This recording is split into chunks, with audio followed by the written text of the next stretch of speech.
இன்றே டவுன்லோட் செய்து உங்கள் ஃபேவரட் ஷோக்களை என்ஜாய் பண்ணுங்க. என்ன தைரியம் இருந்தா எங்க வீட்டுக்குள்ளேயே வந்து எங்க வீட்டு பொண்ண பத்தி தப்பா பேசுவேன்.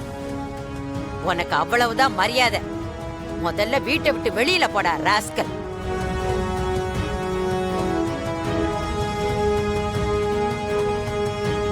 பாட்டி, உங்க கோவம் எனக்கு என்னன்னு புரியுது. திடீர்னு யாருன்னு தெரியாத ஒருத்த வந்து உங்க பேத்திக்கும் அவனுக்கும் கல்யாணம் ஆயிடுச்சுன்னு சொன்னா உங்க மனசு எவ்வளவு பாடுபடும்னு என்னால புரிஞ்சுக்க முடியுது பாட்டி. ஆனா உண்மையான யாருக்கும் பயப்பட மாட்டேன் பாட்டி. நான் சத்தியமா சொல்றேன்,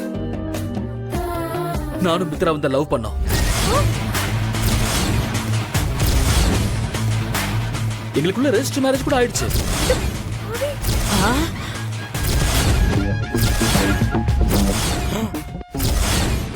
ஆனா மித்ரா முழு பூசணிக்காய சாப்பாட்டுல மறைக்கிற மாதிரி எங்களுக்குள்ள நடந்த கல்யாணத்தை ஏதோ ஒரு காரணத்துக்காக அவ மறைச்சுக்கிட்டு இருக்கா.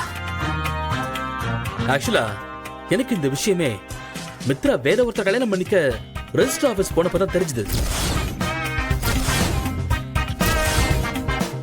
அங்க வேலை பார்க்குற என் ஃப்ரெண்டு ஒருத்தன் எனக்கு கால் பண்ணி இந்த விஷயத்த சொன்னப்பதான் மித்ரா எனக்கு துரோகம் பண்ணிட்டு இன்னொருத்தர் கல்யாணம் பண்ணிக்க போறாங்கிறதே எனக்கு தெரிய வந்தது. அதுக்கப்புறம் நான் மித்ரா கிட்ட பேச எவ்வளவோ ட்ரை பண்ணேன். ஆனா மித்ரா கிட்ட பேசவே தயாரா இல்ல. அதனாலதான் வேற வழியே இல்லாம நான் இங்க வர வேண்டியதா போயிடுச்சு. நாங்க காதலிச்ச காலங்களை மித்ரா வேணா மறந்திருக்கலாம், ஆனா என்னால எதையும் மறக்க முடியாது. அடி பாவி, இது என்ன கொடுமை!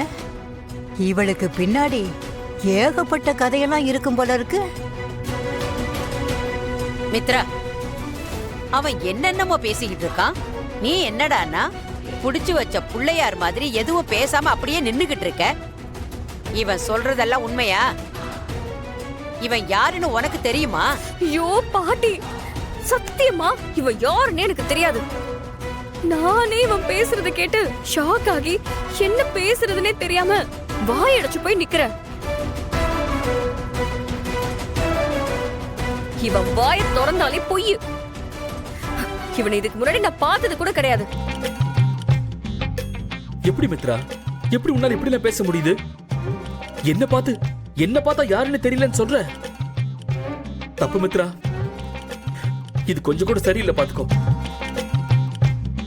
லவ் பண்றப்போ நான் இல்லனா நீ உயிரோடவே இருக்க மாட்டேன்னு என்கிட்ட எத்தனை வாட்டி சொல்லிருக்க, எத்தனை தடவை அழுதுருக்க. நீயா இப்படி பேசுறேன்னு எனக்கு ஆச்சரியமா இருக்கு. நீயும் நானும் உருகி லவ் பண்ணதெல்லாம் மறந்துட்டியா? வேணாம் மித்ரா, இன்னொரு தடவை அந்த வார்த்தையை நீ சொல்லி நான் கேட்டா என் நெஞ்சு வெடிச்சு இந்த இடத்துல நான் செத்துருவேன். மித்ரா, என்ன பார்த்து யாரும் தெரியாதுன்னு சொல்றிய? உனக்கு என்ன மெமரி லாஸா?